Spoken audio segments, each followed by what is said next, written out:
سرکمیسر این را ببین نیازه. دوست خودم دستانم را بسته مرا به اینجا آورد.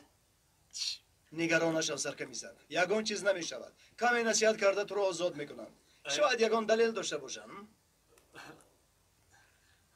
با من هم ده نیازی؟ ممکن نیست. سردار اجازت نداده است. گفت که خیری را دانه کدوم بدی. بسیار خنده آور. نیازی به یاد آن روزها دلم گم میزند. من هم نفهمیدم. به خدا بسیار یاد کردم.